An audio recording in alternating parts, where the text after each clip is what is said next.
Traffic law and order 3 రకాల police stations ఉన్నాయి. ఒక బండి నేరం చేయడానికి ఉపయోగిస్తే ఆ బండి సీజ్ చేయడం జరుగుతుంది. అదే మాదిరిగా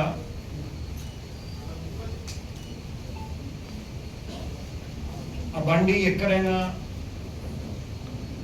ఉన్నది ఎవరు క్లెయిమ్ చేయట్లేదు, అటువంటి అన్క్లెయిమ్ బండి కూడా మేము సీజ్ చేస్తాం. ఇంకొకటి, మోటార్ వెహికల్ యాక్ట్ ప్రొవిజన్స్ ఉల్లంఘిస్తే, డ్రంక్ అండ్ డ్రైవింగ్ చేస్తే,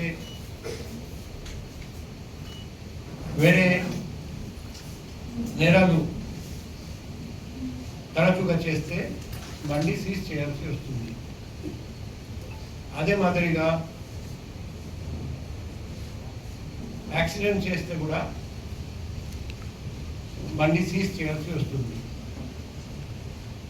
ఇటువంటి బండి మన పోలీస్ స్టేషన్లో నెలల తరబడి, సంవత్సరాల తరబడి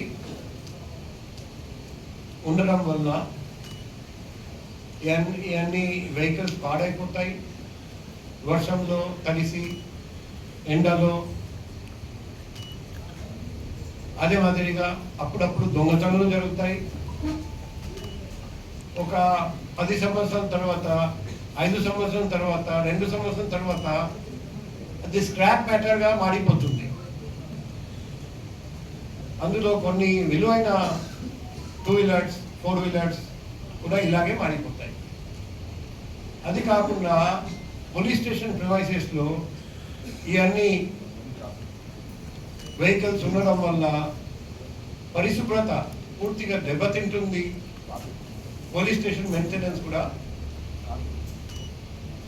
బాగా డ్యామేజ్ అయిపోతుంది. అందుకే ఈ పరిస్థితిలో మన రాష్ట్రంలో ఎక్కడ లేని విధంగా తరచుగా Visakhapatnam city police vehicle return మేళా పెడుతున్నారండి. పోయిన సంవత్సరం ఫిబ్రవరి 19వ తేదీ మొదటి మేళా పెట్టడం జరిగింది. ఆ మేళా సందర్భంగా 152 వెహికల్స్ రిటర్న్ చేయడం జరిగింది. ఎవరికి? ఓనర్స్కి. ఇక్కడ మనం గుర్తుపెట్టుకోవాలి, మన bill and AC bill. So మొదటి మేళాలో 152, రెండో మేళా జరిగింది ఏప్రిల్ 22వ తేదీ పోయిన సంవత్సరం, అందులో 320. మూడో మేళా సెప్టెంబర్ 19వ తేదీ పోయిన సంవత్సరం, అందులో 346.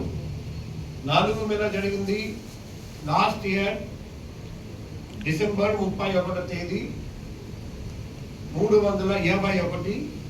అండ్ ఈ సంవత్సరం మొదటి మేళా, ఇది 5వ మేళా, ఈరోజు 24వ తేదీ మార్చి నెల 2026 అండి. 413 అంతే రికార్డ్ ఒకటి.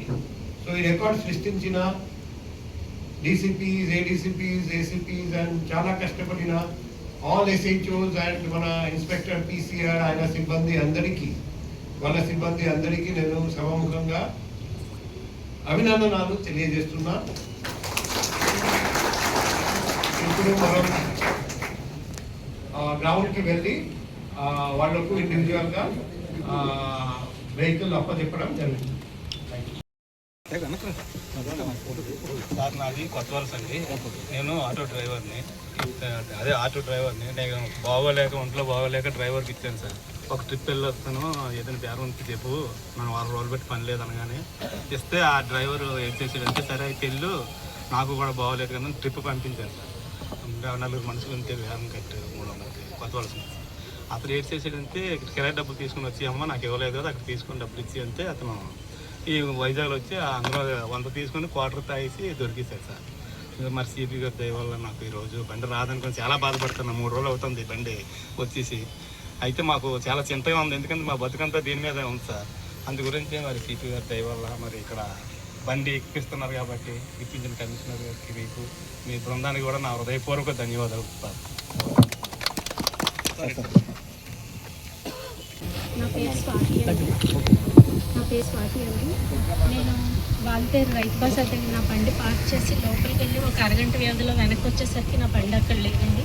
నేను వెంటనే 112 కాల్ చేశాను. చేయగానే 3 టౌన్ పోలీస్ స్టేషన్ నుంచి కానిస్టేబుల్ గారు వచ్చారండి. వచ్చి నా కేసు నమోదు చేసుకున్నారు. రిటర్న్ కంప్లైంట్ ఇమ్మన్నారు. నేను 9:30కి వెళ్ళి రిటర్న్ కంప్లైంట్ ఇచ్చాను. ఇచ్చిన 2 అవర్స్లో నా బండిని నాకు ట్రేస్ చేసి అప్పగించారండి. పోలీస్ వారికి చాలా ధన్యవాదాలండి. సిటీ కమిషనర్ గారికి, అలాగే సిపి మేడం గారికి, అలాగే 3 టౌన్ పోలీస్ స్టేషన్ ఎస్ఐ గారు శంకర్రావు గారికి, పోలీస్ సిబ్బంది అందరికీ నా ధన్యవాదాలండి. Thank you so much. 110 లిమిట్స్లోని డ్రంక్ అండ్ డ్రైవ్ దొరికిపోవడం వల్ల సార్ నా బండి ఏమో చాలా రోజుల నుంచి స్టేషన్లో ఉండిపోయింది. అది తుప్పు పడిపోతుంది. దానివల్ల కమిషనర్ గారు ఘోరంగా మనకి 110 పోలీస్ స్టేషన్లోని కానీ మిగతా స్టేషన్స్లో కానీ బళ్ళు అన్నీ తుప్పు పడిపోతున్నాయి. ఇవాళ జాబ్ మేళ వల్ల ఏంటంటే బళ్ళు అన్నీ రిలీజ్ చేసి మనకి ఇస్తున్నారు. అది దయచేసి అందరూ దీనికి డ్రంక్ అండ్ డ్రైవ్కి ఎవరు నడపకండి, చేయకండి. ఎందుకంటే నేను కూడా ర్యాపిడో బుక్ చేసుకొని నెక్స్ట్ ఈ బండి మీద నా లైఫ్ అంతా గడుస్తుంది. దయచేసి డ్రంక్ అండ్ డ్రైవ్ ఎవరు చేయకండి. నా బండి ఇంకా రాదని చాలా దుఃఖించండి. కాలు కూడా నాకు ఆపరేషన్ అయిందండి. సార్ వచ్చిన శుభాకాంక్షలతో నాకు బండి మళ్ళీ ఇస్తున్నారు. చాలా సంతోషం సార్. 5 months బ్యాక్ మా హస్బెండ్ డ్రింక్ అండ్ డ్రైవ్లో దొరికారు సార్. ఇప్పుడు అతనికి హెల్త్ బాగోకపోవడం వల్ల నేను వచ్చాను. ఈరోజు మాకు ఈ బైక్ ఇవ్వడం వల్ల మాకు చాలా రకాలుగా ఎంతో ఉపయోగపడుతుంది సార్. Thank you sir. ఈరోజు ఇచ్చినందుకు చాలా డ్రైవ్ చేయకూడదు, అది కూడా మీ బాధ్యత. తప్పకుండా సార్, తప్పకుండా. Thank you. అనుభవం గురించి ఎవరైనా మాట్లాడతారో అప్పుడు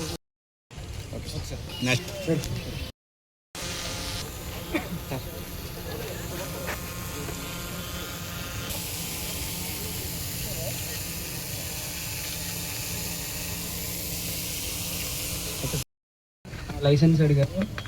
లైసెన్స్ లేదని చెప్పాను. ఇంకా బైక్ తీసుకున్నారు. 5,000 ఫైన్ వేస్తాను అన్నారు. లేకపోతే రేపు సిపి గారి దొండెత్తి అక్కడికి రావాలి అన్నారు.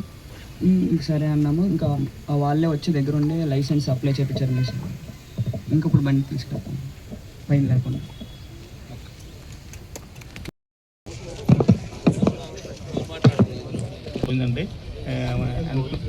కంప్లైంట్ ఇస్తే